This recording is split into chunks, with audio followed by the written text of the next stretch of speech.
Somebody doesn't understand the rules of this game. What rules? Everybody here is an NPC, right? Shut up, punk! Our backstory is that we're after you for stealing our money and stuff. And guess what? We're supposed to take it back by force, you turd! Holy shit, that's your backstory? Look, I don't have your money or your stuff.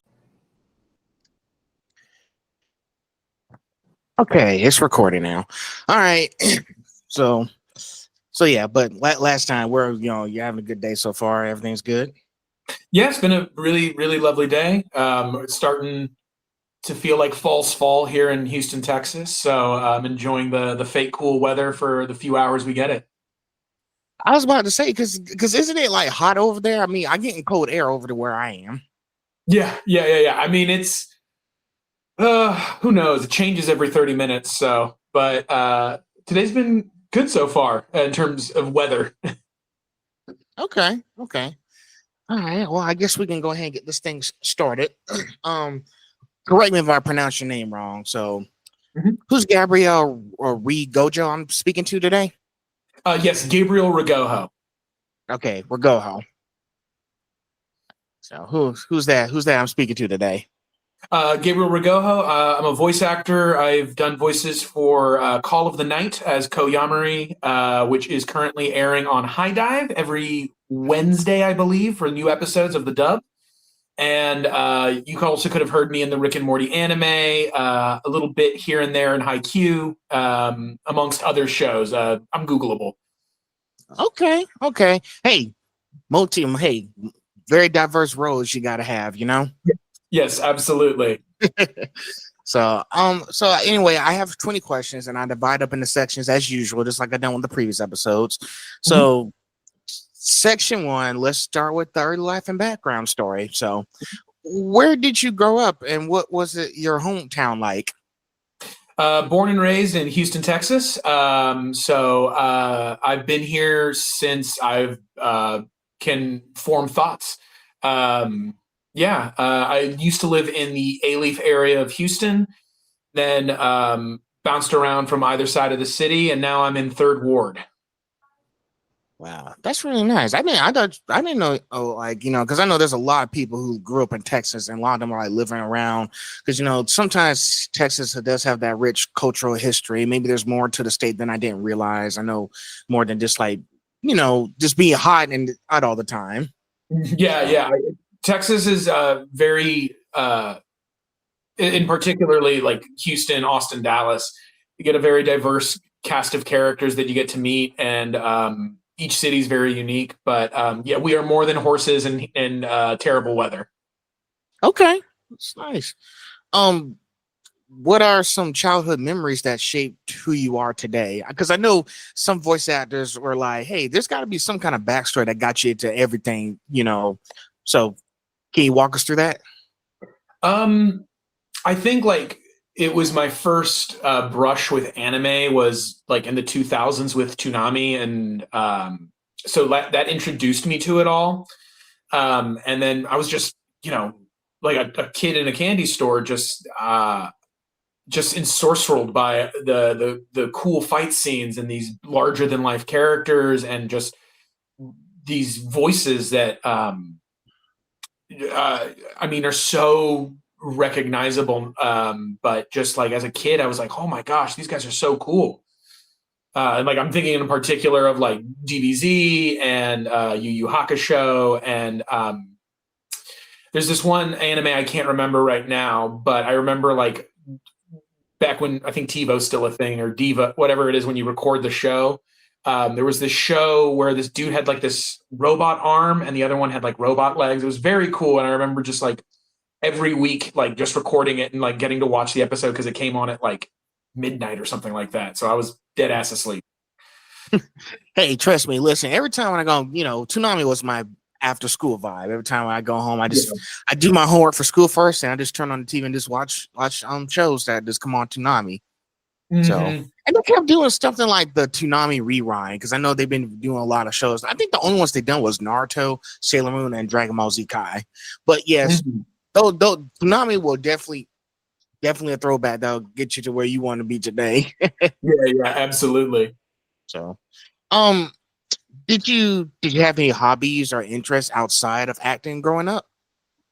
Outside of acting, my hobbies mostly were around video games, which is another part of that voice acting come up, was like playing games and just being really, I mean, back in the 90s, 2000s, it was like, very simple voice acting. But as games have gotten more and more involved and more cinematic, voice acting has become an integral part of those. So that was a huge thing for me. And then, uh, yeah, I mean, I was a really bad sports kid. I played soccer, tried to get on the baseball team in middle school, did not make the cut. And so I had some other things that like kept my interest outside of performance. But yeah. Hey, I used to do that when I was in middle school. I tried to do the basketball thing. I couldn't do it either. But yeah, after that, I just kind of just went back to where it all started out for me, because I went back to the nerd side, like, because I went, because that was happening in high school. So like for me, I done like, like it all started with me when I watched Batman the animated series, and then that's how I was like, okay, I'm into watching all these shows now, But then I just started to turn into different territory. I realized this isn't me. Let's go back to where it all started. Go, and guess what? And I'm still doing this kind of stuff today. Like I had to go back to where it all started for me. Absolutely. Yeah. So it's rough, but I think sometimes you got to have that little intervention. Yes. Like who am I? Yeah. Question: who were the people who influenced you the most as a kid? My influences were my grandmother, who recently passed away. So she was a huge influence on my life. Both of my parents worked growing up, as a lot of other families have, is the case. But I ended up spending a lot of time with my grandparents, and my grandmother was a huge influence on my life, as well as my parents. But her, and then I think as well, uh, there's a few like political figures that kind of captured my attention as I started to get older and started to have opinions about the world. So um, I wasn't super into like sports heroes, which I ended up like kind of like really being taken in by sounds wild, Che Guevara, the communist revolutionary leader. As a kid, was one of those dudes that I really was drawn to for whatever reason, I guess. But yeah. Yeah, because I know, like, someone had to, like, I know you had like a lot of mentors who helped you get through the years to make sure that you know exactly what you're doing and what you want to be happy doing, like being successful in life, that kind of stuff. Yeah. Last question of the last question of this section, then we can get into the real stuff. Hey, gotta start with the intro. Yes. How did your family react when you decided to pursue acting? They were really, really supportive. I mean, my mother and my father both were very, very supportive of me, and most of my extended family too. I mean, they were a little concerned as I was getting started in my career, because it was sort of like, oh, are you going to make money doing that, and blah blah blah blah blah. And no, I'm not making any money, but I'm enjoying myself, Um, but yeah, so thankfully, I had a very supportive network of people in my life to help me do this thing, and even if it wasn't like direct support, just their moral support was huge, knowing that I had people in my corner that were rooting for me.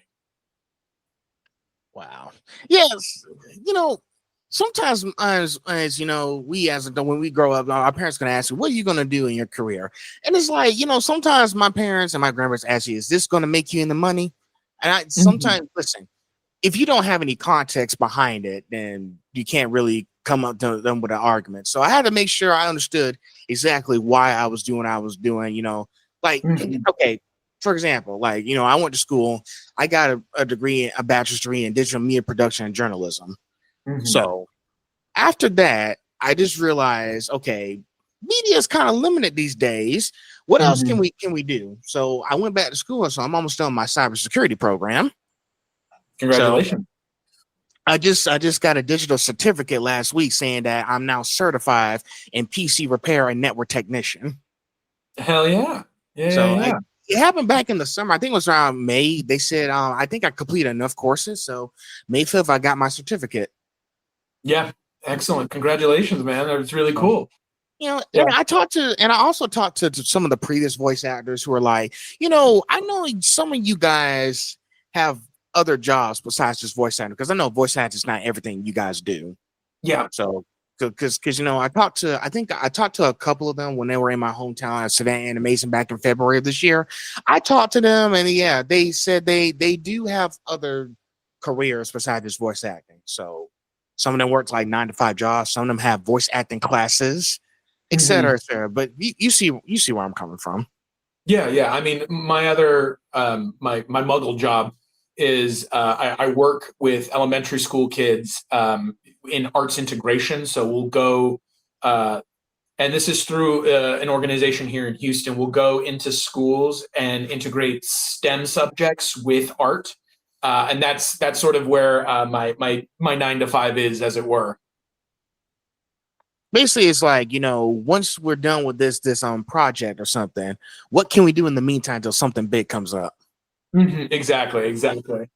That's how you have to treat every career. Like, I've done this, now I got to go do my regular job until another big event or something new comes. I have to keep doing my regular day-to-day job.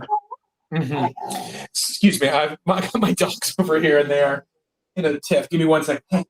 Take your time. Hey, listen, I had a few people on the show who are cat people. They brought their cats. Yeah. Oh, I wish I had a cat, because I don't know if you can hear them right now, but they're just they're holding each other and just mouths. Hey. Cat. I had like 5 cat people on my show. Yeah. That's yeah, I'm imagining their interviews were a little quieter. Yeah, they were. Yeah, some people be like, this is why I'm a cat person. Exactly. Yeah. And they're both rescues. They're very lovely dogs, but a little mouthy. Oh boy. So, all right. So we're out of that section now. Now we can get into the fun stuff, the really big stuff here. So, yeah. Section 2, career highlights and roles. Now, how did you first get into voice acting, and what drew you to anime specifically? I was drawn into the VO world. So I was in college for theater at the University of Houston. And while I was there, we had an interim professor, Leraldo Anzaldúa, who also is in Haikyuu, has done a lot of animes. And so as he's our interim professor, he mentions to us after class one day, hey, the studio's having some auditions. Anyone interested? And my entire class hands goes up. And then from that audition, I met Chris Ayers, who was my first director I ever worked with. And and that was my initial start. Wow. I didn't know y'all had a voice actor from Haikyuu as y'all professor. Yes. I mean, that like you said before, a lot of acting and being a performer is a lot of side gigs. So a lot of and like you said before too, there's actors that are also hosting voice classes and things like that. So it's all part of the hustle. Oh, that makes okay. Yeah, that makes 100 for sure. But that sounds exciting, like, because I know last person I talked to, they talked to like people who've done this for like years and years, like like voice acting, directing, like Andrea Romano. If you know her, she's a legend. So she's done a lot of shows. She's done Batman, Superman, etc. You name it. So yeah, you have a lot of legends who are teaching new generations of voice actors to come in and see how they do things. So that's nice. So next one, you're gonna like this one. Okay. What was it like voicing Morty in Rick and Morty the anime, and also Rick Morty the show? So I'm only actually the voice actor for the anime. But it was super surreal because Andrew Love was the director on the anime, and he calls me in for an audition, and I have no idea what it is, right? So like I'm coming in just assuming it's another anime, and I go into the booth, and they play the first little bit of animation, and all of a sudden Rick steps out of the car, and I go, holy fucking shit! I'm auditioning for Rick and Morty right now. So, I mean, I immediately text my wife. I'm like, baby, I think I'm auditioning for Rick and Morty right now. And at the time, I wasn't even thinking I was going to be auditioning for Rick or Morty. I was like, okay, I'll be like a Cronenberg monster or something like that. Wow. But yeah, I mean, it was such a surreal, and it's still surreal because I was recently up at Anime NYC, and yeah, it was my first time doing a convention where I've got prints to sell and things like, or autographs to sell and stuff like that. And so while I'm there, just people are coming up to me and like, oh man, I actually like the Rick and Morty, and I was like, oh my god. And so it was super odd and like a really nice ego boost. That's nice. I might have to take a look at it myself. Like, how many episodes does it have up so far? I think it was kind of a short run. I was either 10 or 13 episodes, but yeah, it was a very quick show, and I really enjoyed getting to record it. And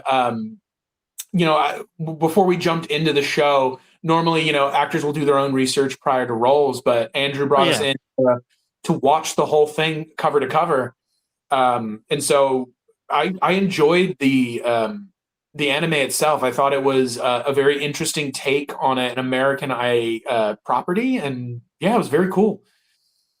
That's nice because thing is well, can I say one thing? I want to say one thing. I like how these directors are being very smart about this, because I know with every TV show, movie, anime, or any kind of animation, they have to pick a very specific voice actor for the role. Like, we need to make sure, hey, this is the one we need. We need to make sure we know what roles they've done before, what their characteristics are like. Because I know all of you guys bring y'all like personality into these characters. Because hey, every time when something news comes out, y'all gotta do your research. I do my research on you guys too. Like, I want to make sure I know exactly who I'm talking to before I just hop on and just start talking. If I don't, then I'm just talking. Mm-hmm. But yeah, directors are like that, like every day these days. You have a lot of people who want to go look, because I know like there's a lot of you guys in Texas. There's a lot of you guys in California. Mostly it's Texas and California, because y'all have like big studios over there. So yeah, they have to make sure they look at all the voice actors, and they need to make sure they look at each one and pick a very specific voice actor for this role. That way it can be very spectacular for fans to enjoy. Mm-hmm. And that was sort of the process for Rick and Morty, was because we were in conversation with both the Japanese studio that created the show, and then Adult Swim. So, as the audition was going through, we went through multiple rounds and different auditions, and it was all in service of making sure that the voices was right, and for all animes too, not just Rick and Morty. That's part of the process, is just making sure every part of the puzzle fits in right. Exactly. Gotta make sure you have all the pieces to the puzzle. Mm-hmm. Don't want to do it all halfway through it. Yeah. So, but yeah, the way that they do things, they make sure we look at everything. Yeah, they just want to make sure they take their time. It's like, I be telling people, y'all don't rush. We're not going anywhere. If y'all need time to pick a very special person for this role, do that. I'll sit here and wait. Even if it takes me like 2 months, I can wait here and see what y'all do. Mm-hmm, mm-hmm, mm-hmm. Patience is a virtue here.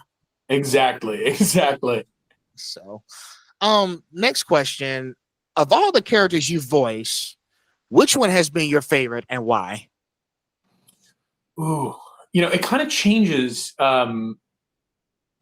just based on how I'm feeling. I think for my money right now, there was a show called Run with the Wind about a collegiate cross-country team.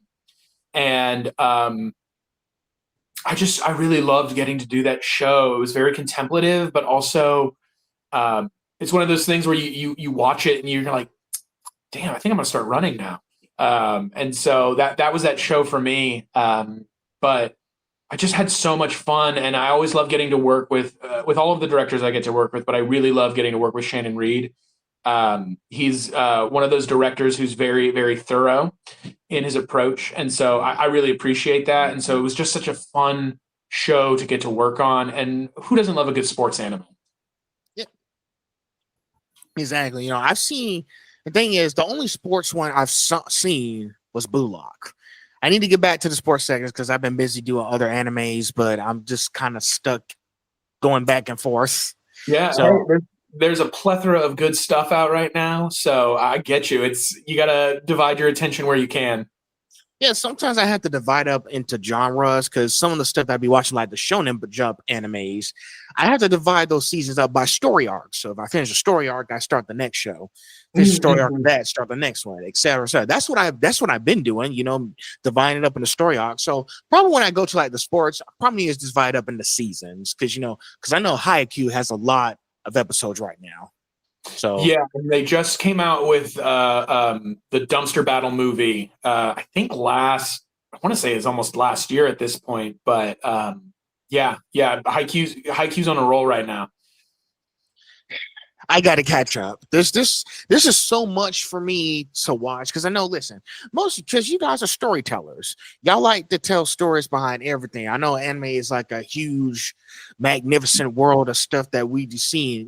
Sometimes they might detail stuff and like what's going on in our everyday lives. Because sometimes we pay attention to those stories because I know there was a few stories that I've seen where it's like, hey, my parents are not going to be here forever. Okay, like take Gohan, for example, from Dragon Ball Z when they had the Garlic Jr. saga. It's like I'm growing up. My parents are not going to be able to take care of me forever. Mm-hmm. So it's like Gohan, they had to fight Garlic Jr. for the first time by themselves. Goku is still absent from the fight with Frieza. Mm-hmm. So it was up to him, Krillin, and Piccolo. So basically it's like, I gotta start doing this because we can't rely on Goku to save us forever. Right, exactly. No one's coming to save us. So I like that little story because it gave Gohan to put on his big boy pants and start fighting for real. Yeah. So I don't know. I think that's how it all started. Now superhero, maybe kind of sort of, but. Yeah, some of these animes we watch, they tell us like stories with like everyday lives. They also tell like, very serious situations and tragedies and sacrifices. Mm-hmm. So, but yeah, there's a lot of stories to be told in those shows we watch. You just never know until you start really paying attention to it. Mm-hmm. Mm-hmm. It just took me a while to understand that after talking to so many of you guys, because I met so many voice actors for the last 4 years. So it's been very interesting to understand y'all's stories and how y'all came to make sure this is something that the fans would like to see. Mm-hmm. Mm-hmm. Exactly. Yeah. Sorry if I'm rambling on a lot. I'm just venting. No. I'm just venting here because I got so much to say. No worries, man. I'm just like trying to make sure these dogs are calmed down. You're good. So how do you approach roles in emotionally intense anime versus lighter comedic shows? So when I'm coming into a show that is got a little bit more of a serious subject matter, I tend to just kind of dig into my toolkit from my training. So I'm working with things like given circumstances, how is the character coming into the situation? Right. And all of this is like couched in myself. So like, how am I reacting? And thankfully I've got animation to work off of, right? So like half of the work is done, like, cause you can see the intent of the animation. And then our job is to just like give it that voice either in the original Japanese or in the English dub or what have you. So I'll always check in with sort of like my normal process for building characters for like stage work or film, and just bring that to the VO work. So, and then a lot of it too is that as I'm recording, and I thank God for all of the directors at the studios I work with, is that, like, if I'll get through a line and then I go, oh, that was the intention, then I'll be like, can we go through it again? Just because now I think I know what they're saying, or something like that. And for the comedy, it's similar thing, but then it's more technicality. So I think of it sort of like kind of playing jazz. Like comedy, you've got to know the standard, and then for comedy, you got to be able to noodle. So it's just sort of like knowing what I'm doing, and then just sort of like throwing everything at the wall and seeing what sticks. Okay. Yeah, because thing is, I know with so many emotional and impact scenes from some of these shows I've seen, I was like, these voice actors must take a lot of time a day to study the character and their emotions. Because I know there's a lot of people who like probably screaming their heads off in the voice box. And there's probably people who like, because I can imagine you guys having to sit in the voice box and recording, and it's so emotional that y'all bring up something from your past tragedy in real life, and y'all probably crying inside. Because I know, it's like I think what someone told me. I think I had Mauricio Gabriel 2 weeks ago. What he told me was Molly Flanagan, in the voice of Naruto, she actually made her emotional on that scene in Naruto, that she had a tragedy in her life. So she kind of brought that into the voice box and really made it like emotional, like Naruto was going through the same thing that she was going through. Yeah. I mean, that is a lot of people's process is pulling from where they are emotionally, and just being honest. Like today, it's like this, and so sometimes too that can be really, really informative while you're recording. Just being able to pull that, it's just one of those things. Like whatever resource you have available, you use it. Yeah, and it's nice. And also, I also did appreciate what he said the other day, because I know. Listen, I will say this: behind all these voices, you guys are still human beings. So it's okay to feel sad. It's okay to feel distraught. It's okay to cry too. Don't listen. If you're crying in voices, go ahead, cry. We need that emotion for the scene. Just don't forget, human emotions can express in these, these anime characters' emotions too, when you're doing these voices and watching the shows. So yeah, it's okay to have those kind of feelings inside. So just don't forget that. Yeah, absolutely. Yeah. It's okay to cry. It's okay to laugh. Whichever works. Yeah. As long as whatever you need in that moment. Exactly. Don't let nobody stop you. Exactly. Are there any roles you've done that surprised you with how much you enjoyed them? Yeah. So I've been working with Shannon again on a show called Chain Soldier. And when he first offered the role, he was like, hey, so there's a little bit of fan service. And I don't know if you're familiar with this show. Yeah. But there's a bit of fan service, and I was like, okay, it's cheesy, but like as we were kind of digging in, I was like, hold up, they're cooking with some gas here.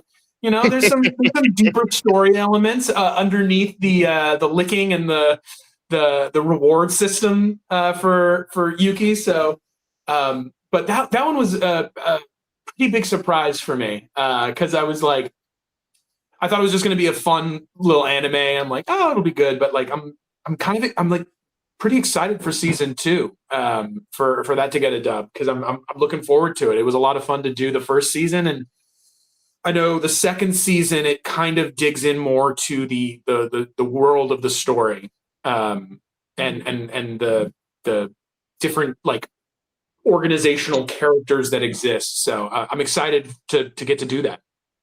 Wow.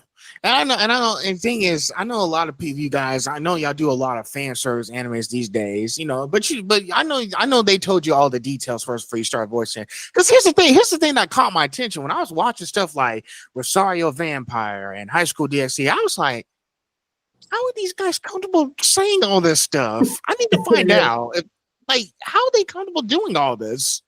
Yeah. Well, and I mean, I'm of the mind too that like, it's all in you know, for some folks, it's like it's just good fun, right? It's just like you get a good laugh, or maybe you are titillated, but there's like it's just fun, you know, for people. So like, don't yuck somebody's yum, have a good time, and yeah, it's you know, someone's enjoying I got it. you. Hey, because I was like, when y'all did all those kind of fan source animes, I was in my head, I was thinking, no way they're comfortable saying all these lines. I mean, there's definitely probably like on the scratch file for the show exists like first passes of me going like, oh, what the fuck?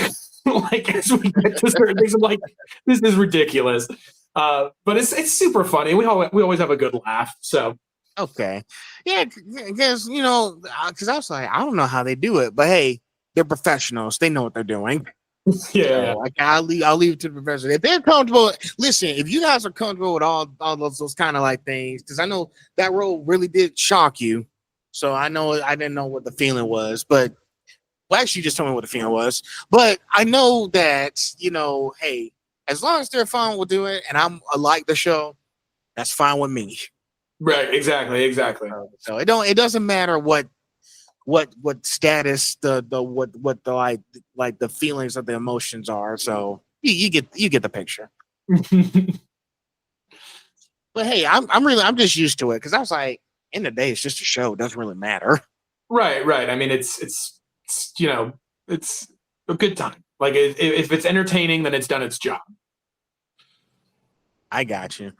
Good news. We are halfway done through the questions. Woo! So, sorry, there's an airplane flying out of my house, but you can't hear the airplane, right? No, sounds good. It's Yeah, a good mic. I tell you, these things supposed to take out background noises. Yeah. So Well, and I mean, also I've seen like denoisers now are getting even better. So I'm like, okay. it works.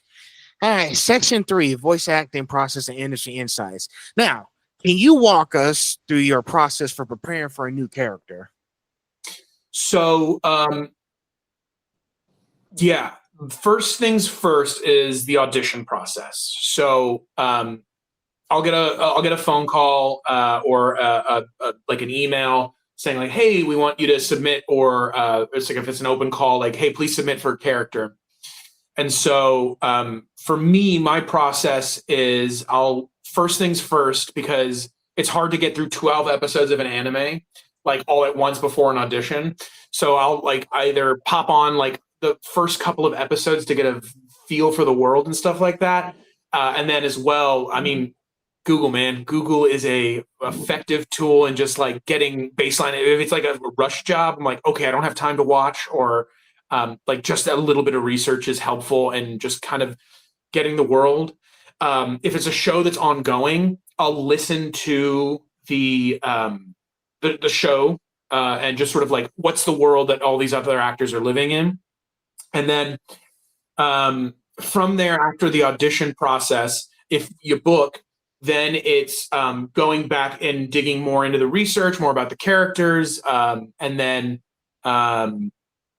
while you're in the booth recording, my process is a lot of as I go through the script with the director, I'll be looking for like keywords and sort of a first pass run at it, and then in that first pass, we'll lay down some things, and as I listen back to it, and if I'm lucky enough, I've got another actor, English voice actor, in my ear while we're recording, and I hear their line and their intention, then I go, ooh, that's so good. I want to play off of that, or I think I can make this line sort of swing off of that. So, yeah. Hopefully, I'm still on target right now. I don't know if I'm rambling. No. Listen, I want y'all to run. I want as much information so I can understand. Yeah.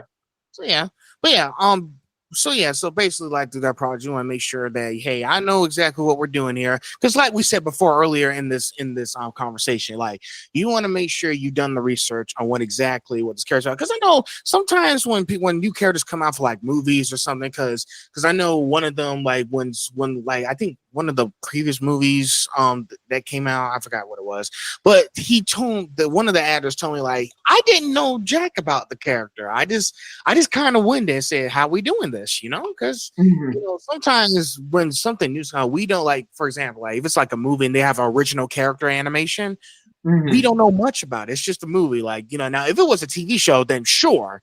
There's probably more information. See, the difference between the movies and TV shows that you're doing, TV shows, you get more information about who this guy is because we read the manga. The movie one is with the movie, these anime movies where it's just an original character and original story. We don't know much about this guy. So how are we going to bring this to fruition here? Yeah, and I mean, that was sort of the process for Tunnel to Summer, Exit of Goodbyes. Is that right?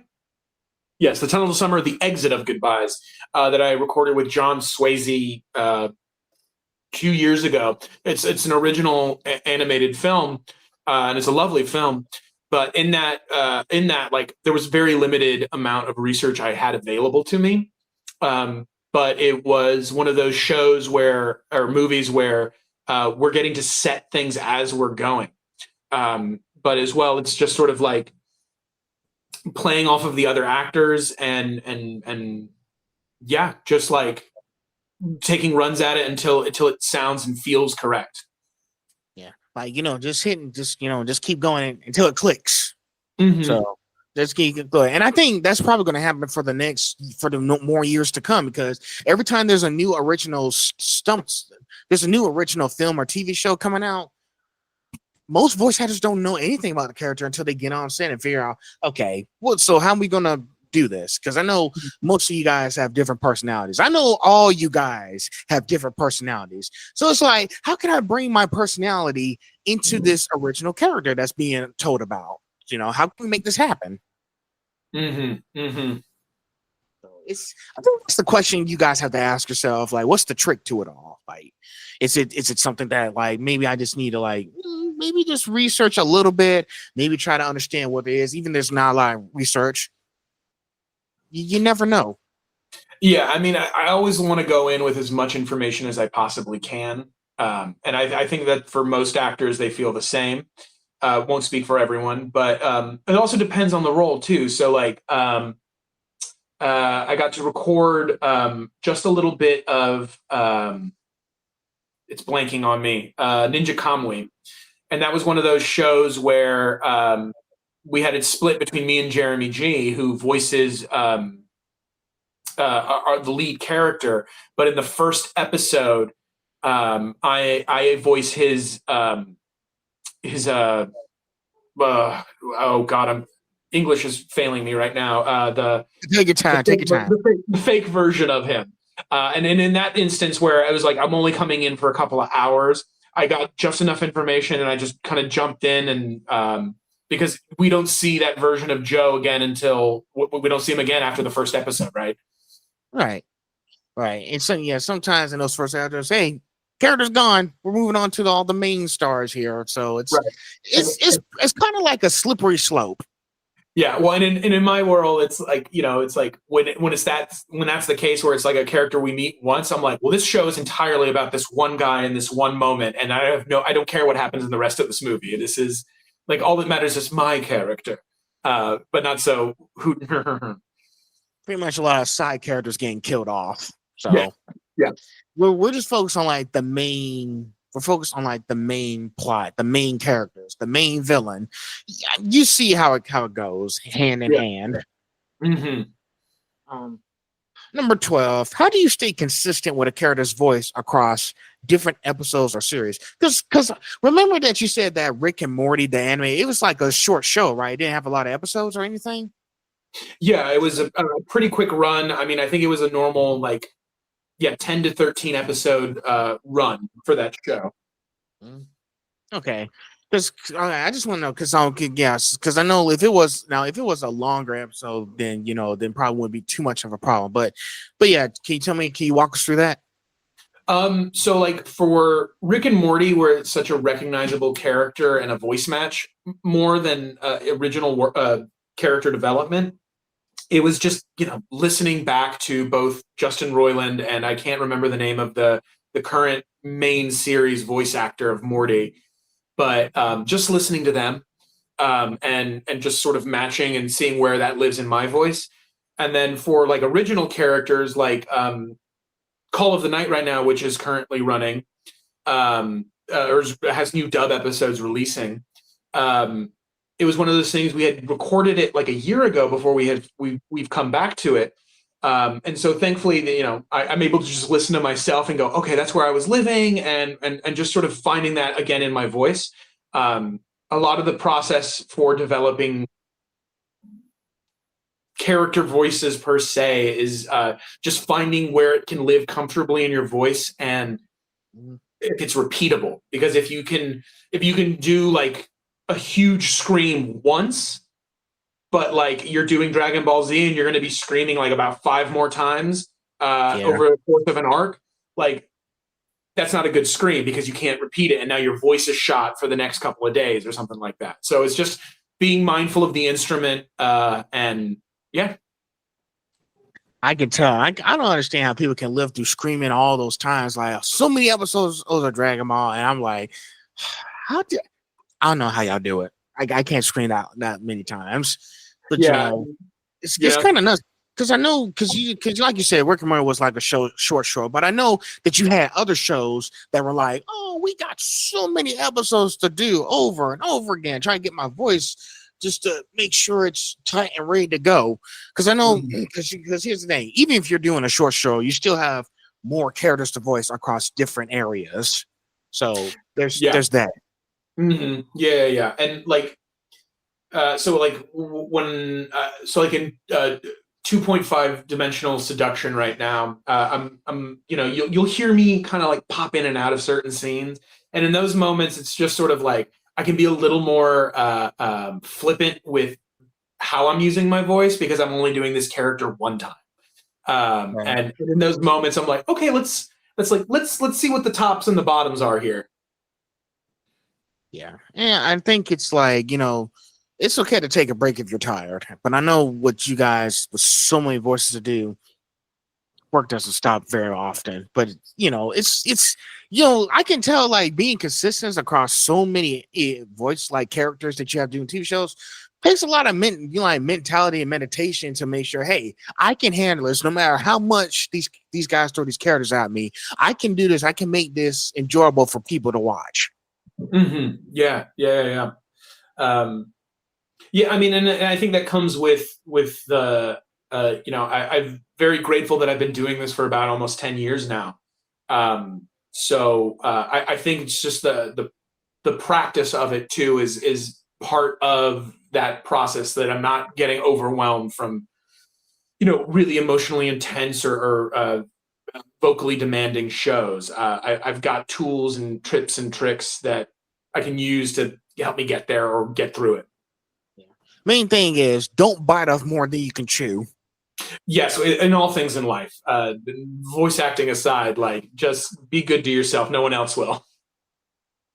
Right. Number 13. What's the biggest challenge you face when dubbing anime? The biggest challenge. English. Really? Just English? It's like, fuck me. It's like sometimes like as we're going through and I'll read the line on the screen and I'll go, okay, I got this. And I'll take a run at it and it'll be like too many consonants and it'll just be like a train wreck where I'll hit a K and then it just 20 car pileup. Like we have to stop the take and we got to go back and take it from the top again just because it's too many consonants. So that's, I think, one of my biggest hurdles. That, and then I have a hard time sometimes with Japanese names. That is really, really challenging for me, especially if it's not something that you normally find as part of the normal English like sound. I can't tell you a specific example, but if you ever have been watching an anime that I've done and you go, ooh, that he seemed a little scared of that one. I was. Wow. Hey, listen, it's hard for me. And listen, like I said, you saying like, it's hard to pronounce Japanese names. I can't. It's hard for me to pronounce their names too. I can't get it right. I can't. And listen, sometimes when I come across a voice actor's name, I was like, how do I pronounce his name or her name without insulting them? I don't want them to be mad at me later. Yeah. Yeah, I mean, thankfully, the nature of the work of VO is that like you never hear the terrible mistakes. You get the clean finish. We got it. Yeah, and listen, I'm still working on learning all of your names as well. You know, like I said, like I told you, listen, I told you at the beginning, please correct me if I mess up. Okay. Mhm. You know, I'm not perfect. I make mistakes. Mhm. So just, you know, because there's so many of you guys today, and I'm still having problems announcing everyone's name. Mhm. So No, yeah, it's some a of the lot of people I them. know because I got it down pat, but these new faces that I'm seeing, please educate me if I get it wrong. Okay. Yes, and I think most people are more than happy to give a gentle correction. It's all good. And you said, and going back, you said the biggest challenge was the English, right? Because I know that you're also Mexican. If I can use this here, I don't know if it's No, so I'm my family is Dominican and Cuban, okay, but and English is my now primary language. okay, But it's mostly just like things you wouldn't expect to be tongue twisters. Like if you put a K and a T and an S together in like yeah, three separate words, somehow I bleed them all together, and I have to. And it's like I got a little bit of a Texas drawl sometimes that comes out. And so in those moments, or like the word for, like sometimes I'll go fur, and it's just like, okay, we got to go back. You said real Texas, oh my god, and we joke like when I do get real Texas, it's like I'm from Okinawa. that's true. Because I know there's a lot of people who have their like names, like they're from different heritage. Like um, who's that one person who was in Apothecary Diaries? Starts with an E. Oh, Emmy Lowe. She was in Apothecary Diaries. I think she's Vietnamese or Korean. I don't know. I have to go do some research. But yeah, some of you guys have different heritage. And listen, I want to learn about your heritage. I want to know, how y'all y'all traditions, how y'all bring y'all heritage into these characters that you voice. So I just want to, I want to understand more about you guys' story because y'all have like stories behind of how this all began and how y'all got to what you like doing. Yeah, I mean when it's appropriate, I mean I myself bring who I am to everything that I hope everything that I do. Um, but like when it allows to let those that cultural heritage come through, I'm always super excited. Even recently, and it was a Mexican gangster character in Project Lazarus, but Oh yeah. um, it was fun to get to speak Spanish in an anime because Love I'm that not. show, by the way. Huh? Love that show, by the way. Yes, and Jack Stansbury is such an excellent Axel in that show. So, who doesn't love that guy? But No. yeah. Yeah.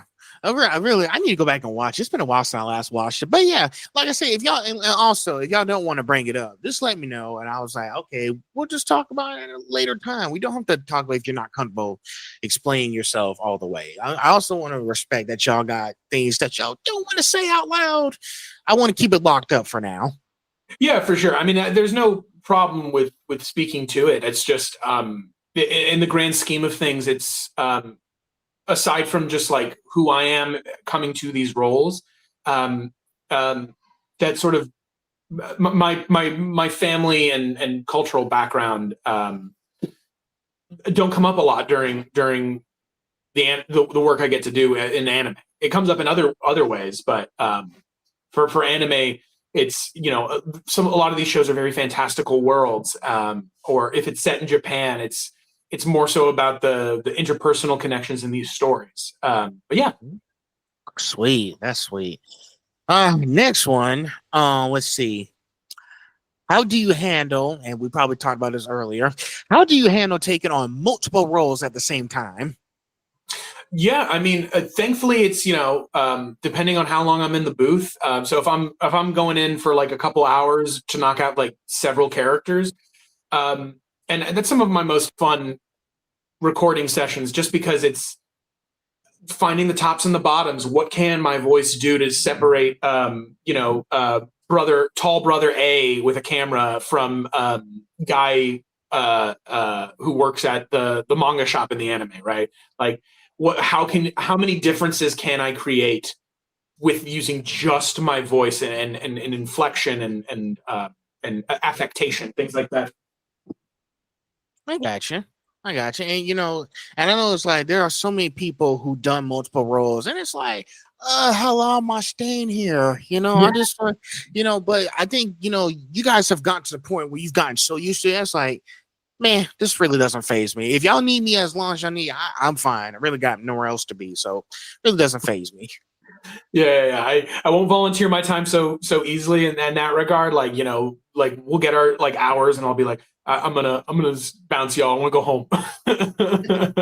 So, but yeah, I know. But yeah, like I said, the more you do it, the more you've gotten used to it, and it really doesn't bother me as much as it used to. Mm-hmm. Yeah, exactly. And sometimes too, depending on the show, it's I got to do To Love Rue, and that was one of those shows where I'm doing like a bunch of different little characters here and there throughout the show, and it's such a hoot. It's just a hoot. That's yeah. Yeah. Yeah, it's just, that's the trick to it. And so many people, because I know like so many people just just don't want to stay there all day and they just want to go home. But yeah, so many of you guys have voiced like multiple characters over the years. Just like a lot of you guys voiced like at least over 16 to 30 characters throughout the years. And it's like, oh, well, I've done this many. I'm really not really concerned about how long I got to stay. They said I got to stay here like for like 2 years or something. Then sure. Yeah. Oh, for sure. I mean, and I love those shows where it's, like, surprise, you're coming back. And I'm like, yes. There you go. We're almost at the end of this section. Then we'll be at the finale. I know. Are there any techniques you use to make your characters feel more real or relatable? I'm not really in techniques in terms of like connecting. I would say like I guess like if I were to offer something in that regard, I would say it's just what are the connections between me and the character I'm voicing, and how can I use my truth and also have it be their truth? If that makes sense. Yeah. But as well, I mean, like technique wise, it just depends between shows. Like when I was doing Run with the Wind, that was a show where the technique was, because the character was reserved, it was maybe like finding it vocally, like in my throat, like where does this guy's voice live if he's a reserved person, if he doesn't let his voice come out as much. And then as well, like using technique for like the breathing portions of the show, because sometimes breath is breath is such a huge part of, conversation between people. You don't hear it as much in anime, but that breath is also part of the storytelling. So, in that breath, how can you endow those simple inhale exhales with character and story as you're going through? Okay. Yeah, because I know like with some of these characters you've done, you have to like make sure like because that's the thing. Some people will feel like if this isn't like really as important, then it's like because then listen, in anime there are so many comedic errors. Like there's so much comedy in so many shows. So if it's not really as serious, then there's no point in really making the character as real as possible. Now, if it's like listen, if it's part of like a tragedy or some kind of like big serious event, like for example, like someone's yelling at someone like they're going through a divorce, or someone's yelling at their children, then yes, then this might make it feel like this is real or relatable in some certain ways. So basically, someone that falls in that category. Yeah, I'm so sorry. Can you say that one more time? I lost you a little bit there. Oh, sorry. Yeah, I was saying like if someone is like yelling at someone's kids or something, or someone's going through a divorce, like they're traumatized or something bad happened in their day to day life. So pretty much that's something that falls in that category that makes it very real or relatable. Yeah, I mean, like, when it's you're doing scenes in which it's things you observe in real life, that is a little easier. Like, just because you have personal examples that you can connect with and use that in the scene. Yeah. And the more people like go through those like everyday life situations, the more they can bring like a lot more realness to the characters that they've worked so hard to bring with. Because I know, like, listen, there's always going to be dark days and bad days ahead of us. That I can guarantee you that. But y'all also figure out how to turn those into purposes. Basically, as you turn those into purposes, like in those shows y'all doing, which makes it more enjoyable and more. Oh wait, this one's important or interesting. I need to pay attention because this is serious. That's how I Mhm. feel every time when I watch these shows. I was like, "Ooh, something bad's about to happen. I need to buckle up into my seat Yeah, and get yeah, ready yeah. and get ready for the fallout." Hmm. It's really interesting to know that you guys are really y'all just pushing all past your limits to know exactly how can we like make sure the fans know that this was a very important moment. Like, what are they going to remember this show for after, like, the genres it sacrifices, the themes: sacrifice, unity, friendship. It's a lot of themes to explore in these shows. Hmm. Hmm. Yeah, yeah, yeah. And yeah, I mean, like, those themes are achieved through the nuance that we can find in those scenes, right? So, I mean, it's always just in service of telling the best story we can. Yeah. Best story y'all can, and the best stuff that people are going to watch and remember for. Hmm. All right. So, main to the end here. Section 4: personal life and future plans. So outside of work, what's the typical day in your life like? Typical day, I will take the dogs for a walk in a local park, and then just depends on what I've got down the pipe. If I'm teaching that week, I'll be heading out to there. If I'm in a show theatrically, or if I'm doing a film, it'll be prepping for that, and hustle, hustle, hustle auditions, and yeah, that's sort of the day to day, and try to take as much time to create space for personal things in my life, make time for friends and family. So yeah, that's sort of my day to day. There you go. Hey, listen, I asked these questions to all you guys because I want to know what do y'all do besides just voice acting? Like, because I always be telling y'all, keep working hard, but don't forget to live a little too. Right. Yeah. Yeah. Exactly.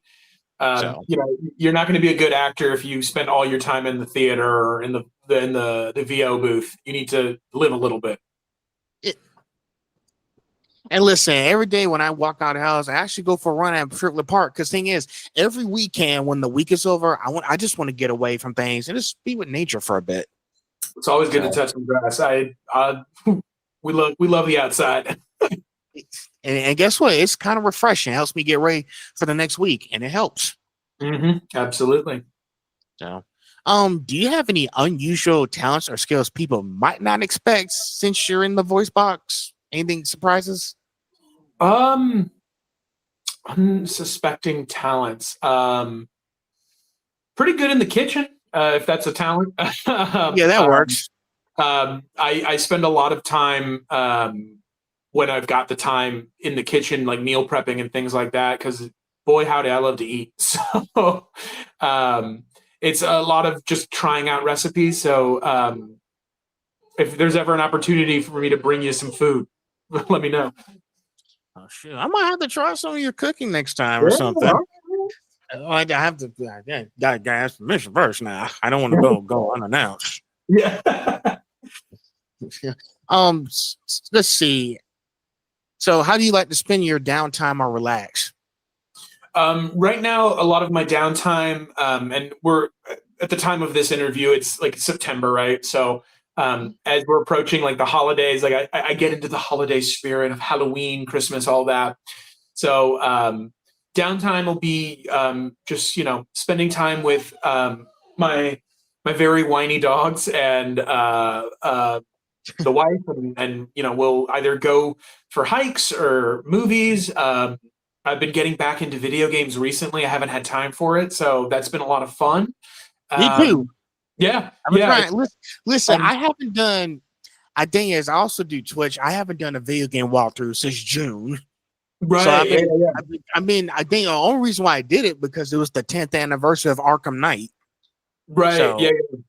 Yeah. And I'm catching up on my stories too. I went through. I had a contract last year during the holidays where I hadn't played. God, and this is like almost a 10-year-old game now. Arkham City.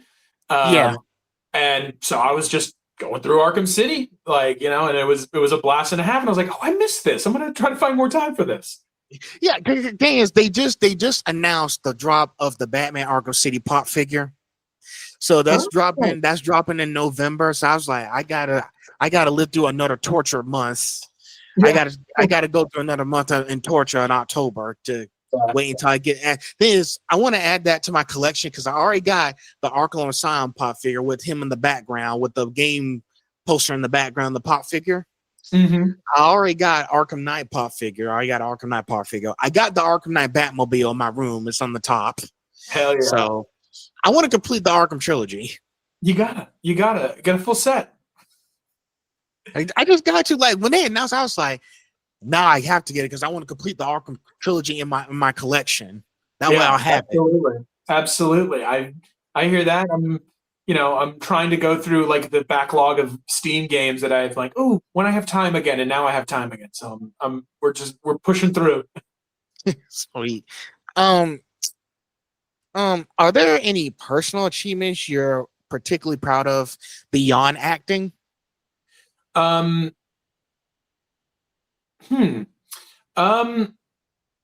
I mean, me and my wife, we've rescued these two pity dogs, so that's been really lovely. And also, yeah, I think just sort of getting to a very healthy workflow for myself, and just starting to do things that are good for me with no expectation of a monetary reward or just things that I enjoy doing. So that's something I've been proud of, is that just making that space for myself. Okay. Let's see. Actually, I want to add in an extra question. So Okay. this was gonna be fun for me. One, I want to ask you. I'm gonna after speaking to you now, and thinking, because now I'm thinking about actually checking out Rick and Morty anime. Anything that I should be looking forward to, or something in the show, something that should be interesting. In Rick and Morty, in particular, in the anime, I think. I don't know. There was a scene, I think it was episode 9 or 10, where there's sort of a multi-dimensional time skip, let's say.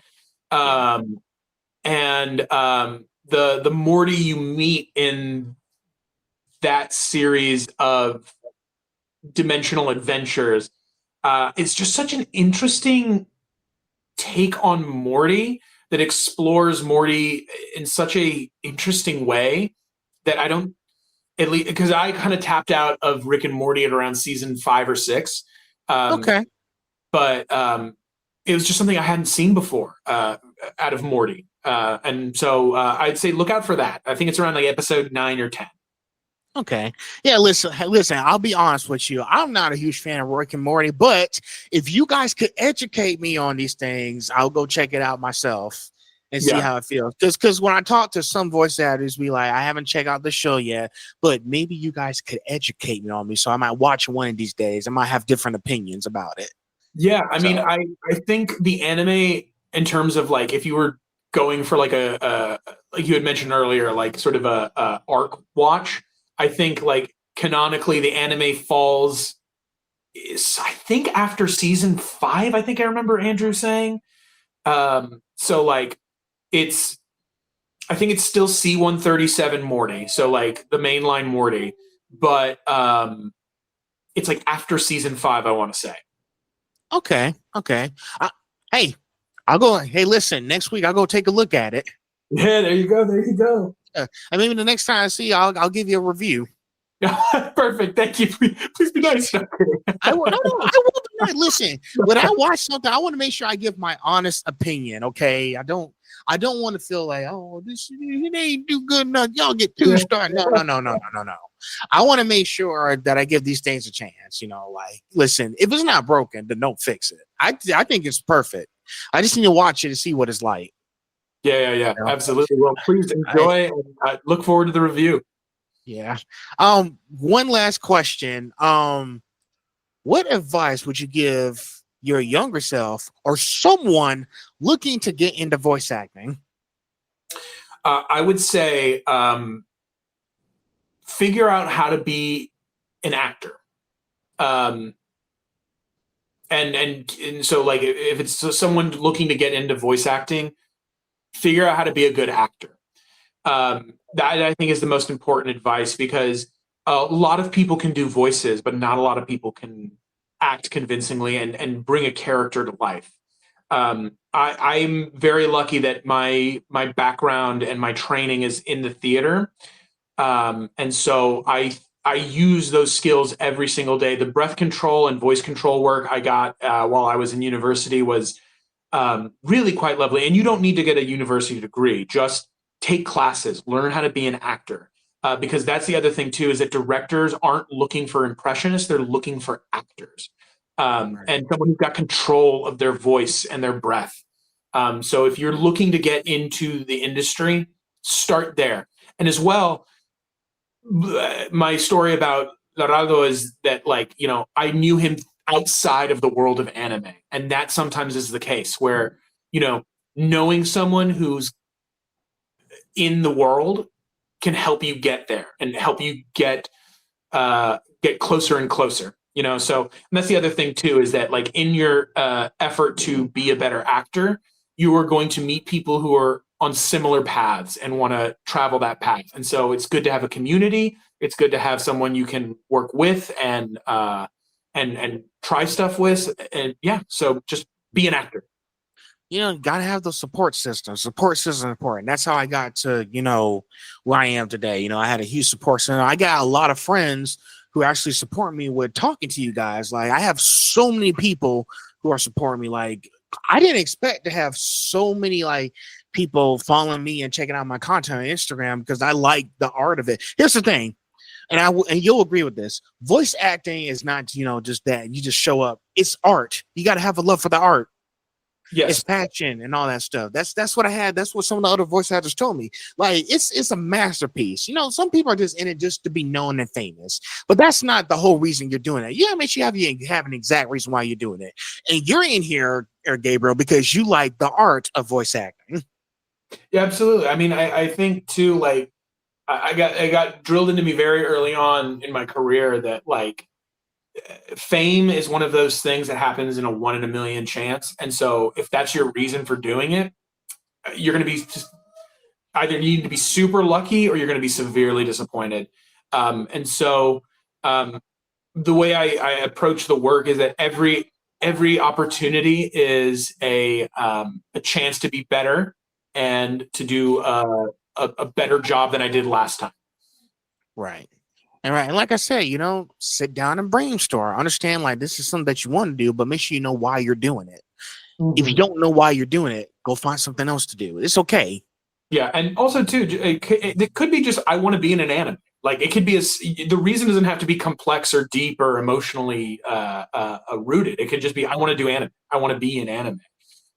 And if you want to do anime, there are things you can do. Get acting lessons, learn how to control your voice, learn how to control your breath. And yeah.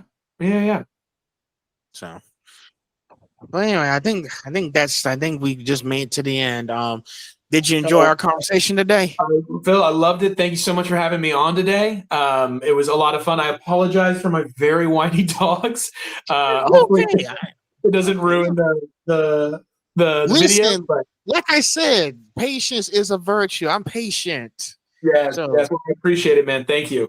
No problem. But yeah, I just want to make sure. I want to make sure I know I had I made sure 2 days ago I took the time to research all about you, had some good questions to ask. Looks like I asked some pretty good questions. Absolutely, my friend. Thank you so much. Yeah. No problem. But yeah, I'll make sure I'll make sure to get this thing out there so everybody can see it. So they're gonna be excited. I spoke to Rick and Morty voice actor from the anime show. So some people in my hometown were excited about that. Hell yeah. Well, I hope they enjoy, and it was an absolute pleasure, dude. Sure thing. Well, anyway, I think that wraps it up. But hey, I want to appreciate your time taking on to me. It means a lot because every time I bring a voice actor here, I want to understand everyone's story and just make sure it's being told on this platform. Yeah, man. Thank you. Really appreciate it. Today. But anyway, enjoy the rest of your day, man. And Yeah. and thanks again for coming on. Yeah, you as well. Good talking to you. All right. Take care. Bye.